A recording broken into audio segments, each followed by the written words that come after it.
Speaker, I move to recognize the Honorable Paolo Marcoleta of the Sagip Party List for his interpellation. There is an objection. Chair hears none. The gentleman from Sagip Party List is recognized. Please proceed, sir. Thank you very much, Mr. Speaker, distinguished sponsor.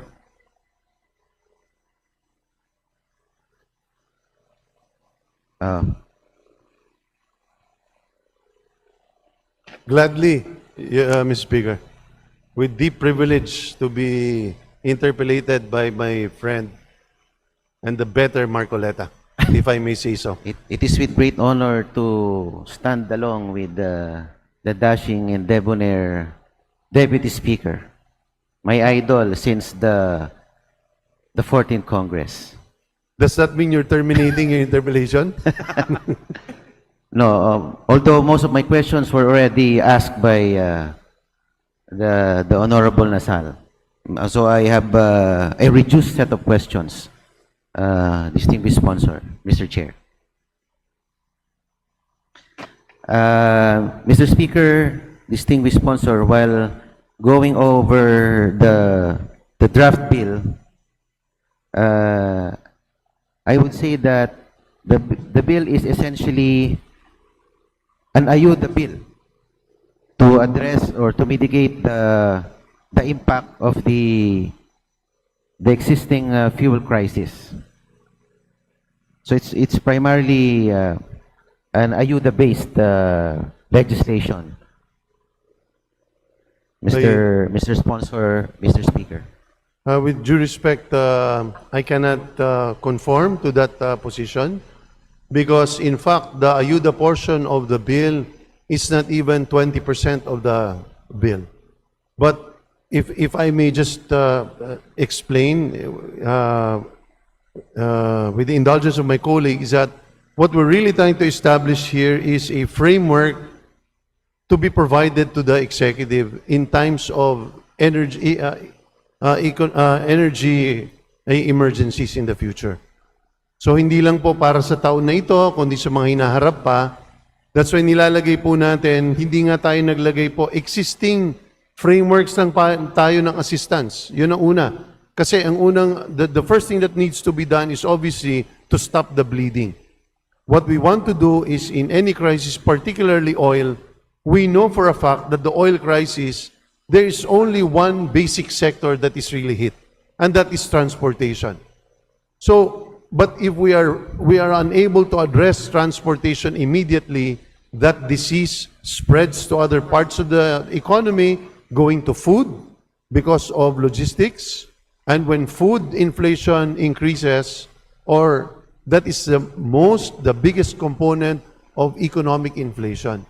So, what this does is actually not set aside funds.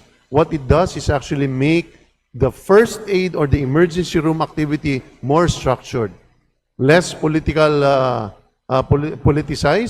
because we are requiring them to come up with a interoperable database on different sectors: fisherfolk, farmers, jeepney, TODA, TNVS, that are reliable and that are accurate and truthful, which will also show the economic status of each one.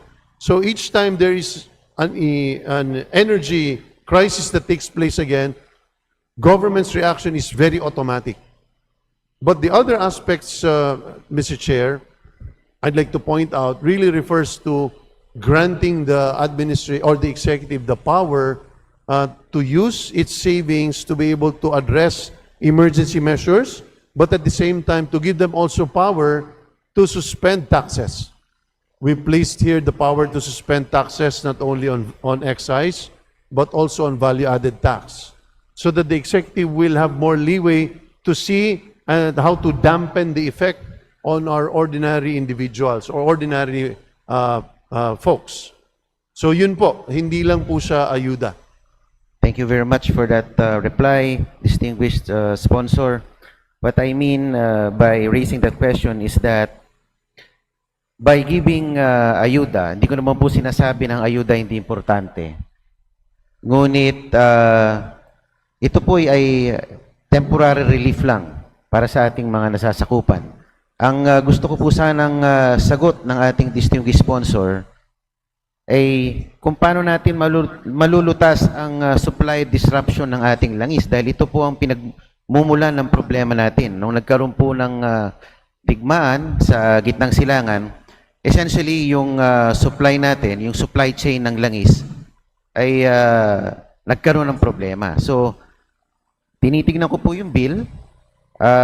Medyo ako po yung nakukulangan sa provision, sa paghahanap ng solusyon para matugunan yung problema ng paghahanap ng supply ng langis. Ang inaasahan ko sanang sagot, Mr. Speaker, sana nakapaloob din sa bill yung paghahanap ng mga alternative new sources of supply.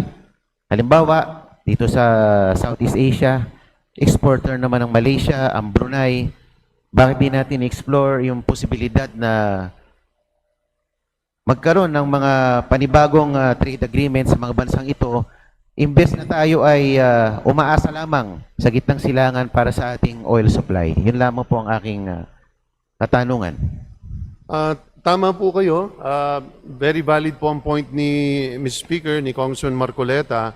Kung titingnan po ninyo sa buong provisions po natin, paulit-ulit po tayo doon na tinutulak o minamandato ang gobyerno na mag-develop ng indigenous. Malinaw po sa Section 20, nakalagay talaga, indigenous energy, renewable energy, and electric mobility support. Itong provision po na ito, section po na ito, ay ang patungkol talaga ay kung paano ang ating bansa inuutos ng Kongreso sa executive na lumayo at maging less dependent po sa langis. So lahat po ng itinutulak natin dito ay to address, tama po yung concern ninyo, wala po itong provision na ito dati, pero inilagay po natin ito because ayaw po natin ng pansamantala lamang na pagkilos pagdating sa krisis. Gusto po natin maging resilient ang ating ekonomiya, sang-ayon po ako sa inyo, kaya nilagay po natin ito dito. So bukod sa pagtutulak ng indigenous, meaning dito lang sa Pilipinas, sa panggagalingan, binibigyan din natin ng tax incentives ang iba't ibang mga pamamaraan, ang employers, kahit po ang mga pamilya, ang kumpanya, kung sila po ay nagtutulak para po ang kuryente nila ay maging solar or solarization, binibigyan po natin sila. Kung ikaw po ay employer na nagpapautang ng car plan, bibigyan at papahintulutan po namin kayo na gamitin ito bilang deduction sa gross income para i-encourage po sila na wag na pong maging dependent sa krudo. So, halos lahat po dito, pati po yung ating mga tax incentives, ay pagtulak doon sa sinasabi po ni Congressman Paulo Marcoleta na ang kailangan talagang direksyon ay bawasan natin or if at all, to eliminate our dependence on oil. Because once we are able to do that, kahit ano pong gera sa Middle East, kahit anong bakbakan po nila doon, ay hindi na po tayo dapat naapektuhan or kung naapektuhan man tayo, ay hindi po ganun kabigat o lalim ang epekto. Opo, pero hindi pa po natin masasabi na sa ngayon ay pwede na tayong makahulagpos sa ating dependence sa petroleum products. Ano po ba ang percentage ng in terms of fossil-based petroleum consumption ng vehicles as opposed to EV? Ano po bang ratio sa ngayon? Sa public utility vehicles po na pinakaapektado ang inflation ay wala pa hong 1% sa kabuuan ng public utility vehicles ay electric. So ito yung isang bagay na kailangan mas ma-address talaga natin dahil ito ang pangunahing tama pagdating sa ating ordinary na mananakay po. Opo. Thank you, distinguished sponsor, Mr. Speaker. Napansin ko po na ang ating panukalang batas ay nakatuon sa mga problemang transport sector related. Halimbawa, allowance, transportation allowance, ganyan, gas, fuel allowance, ganyan. So ito po ay nakatuon lamang sa transport sector. Pero kung tutusin natin, itong crisis na ito is all-encompassing. Apektado rin po dito ang pagtaas ng presyo ng mga bilihin, pangunahing bilihin, tulad ng pagkain, at pagtaas ng utilities tulad ng kuryente. Pwede po bang, is the distinguished sponsor open to amending this bill to accommodate other provisions, halimbawa, other relief like extension of loan payments sa mga bahay, prohibition on increase in rent sa mga bahay at sa tuition fees, halimbawa. Tuition fees, dahil apektado lahat ang middle class dito. Hindi lang, I would like to believe na hindi lang ito transport related crisis, kundi it's an all-encompassing crisis that we need to address. Na apektado lahat. Hindi lang po ang ating modality sa pagtransport, kundi yung pagkain natin, utilities natin, yung rent na binabayaran ng karaniwang manggagawa, yung tuition na ibinabayad pang matrikula ng mga magulang. Wala po ba tayong provision para sa mga yon at open po ba kayo na magkaroon ng provision para sa iyon? Dahil sa Bayanihan Bill, I believe they covered almost entirely yung pong mga hinanaing ng ating taong bayan nung panahon ng COVID-19. Mr. Speaker, yung lahat ng sinabi ng ating kasama ay halos lahat nasa Section 15. Page 15, ito ang temporary moratorium on loan, rental, and utilities payments, where the consumer, regardless in fact of the situation of the consumer, is given a 30-day moratorium in terms of payments, of principal, as well as interest payments. Aside from that, the rental payments are likewise included as part of a grace period over a 30-day period. Electric bills, pag-atas sa ating mga electric utilities, water utilities, telecom, ay meron ding 30-day grace period na ibinibigay.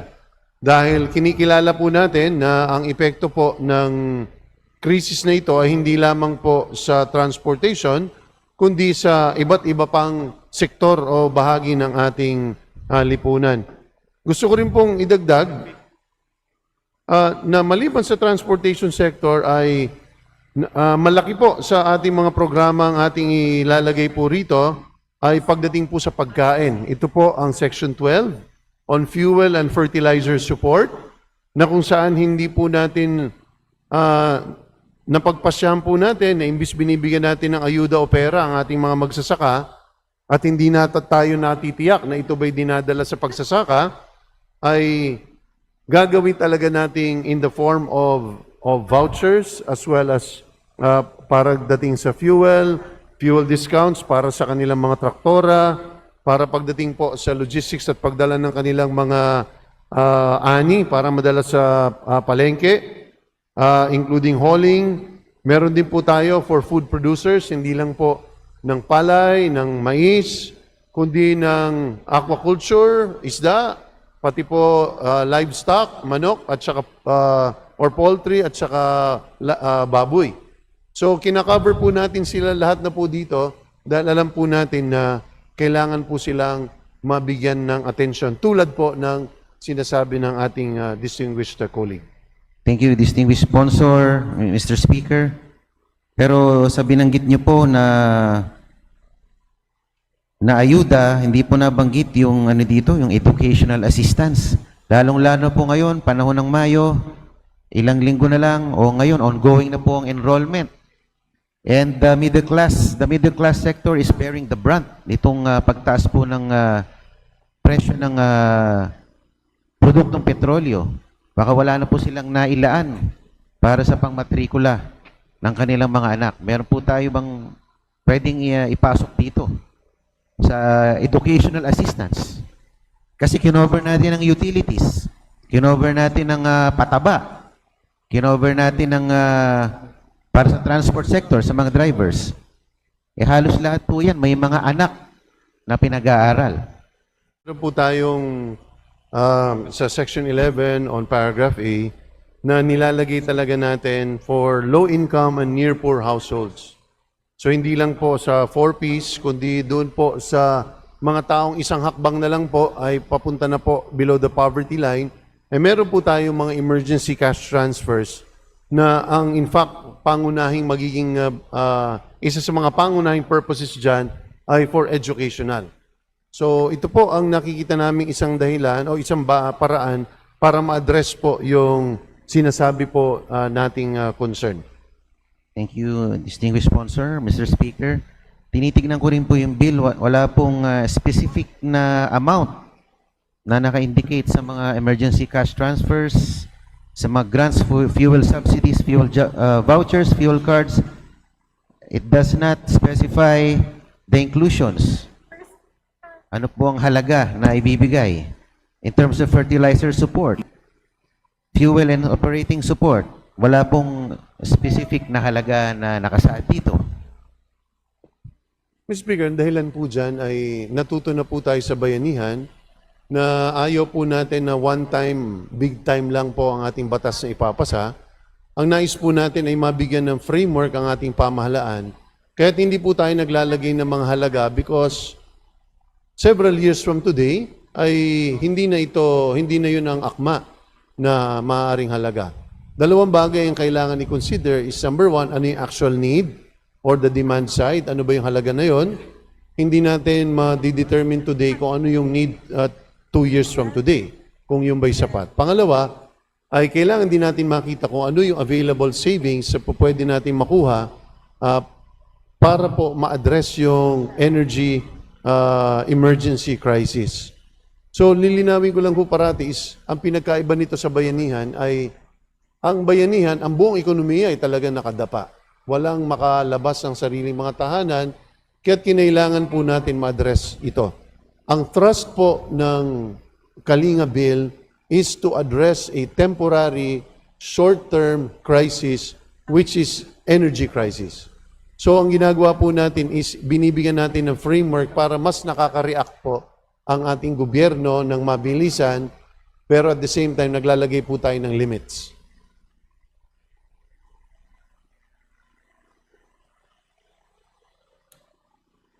Pwede naman po natin, distinguished sponsor, Mr. Speaker, na hindi naman natin sasabihin na one time lang tong assistance.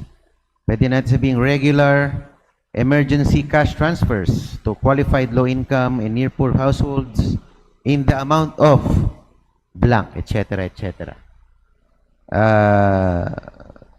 Ibig sabihin, pwede naman periodic tong assistance natin eh.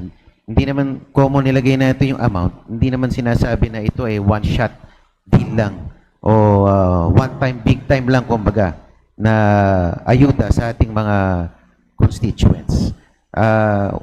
One more thing, distinguished sponsor, Mr. Speaker. On the earmarking funds for subsidies and direct cash assistance. Section 27 of the bill imposes an additional 5% excise tax on non-essential goods and services, with the tax going towards fuel subsidies and direct cash assistance. Can the distinguished sponsor commit to an amendment that ensures that the collection by the Bureau of Internal Revenue is automatically remitted to the fund for the implementation of the Kalinga program? Well, even more than that, Mr. Speaker, not only are we agreeing to an amendment, but in fact, the most recent version that we have distributed has already entirely scrapped that provision. So Section 27 is no longer in existence. It has, because after due consideration, we have seen that it is very difficult to implement. So tinanggal na po namin yon. Okay, thank you, distinguished sponsor. Mr. Speaker.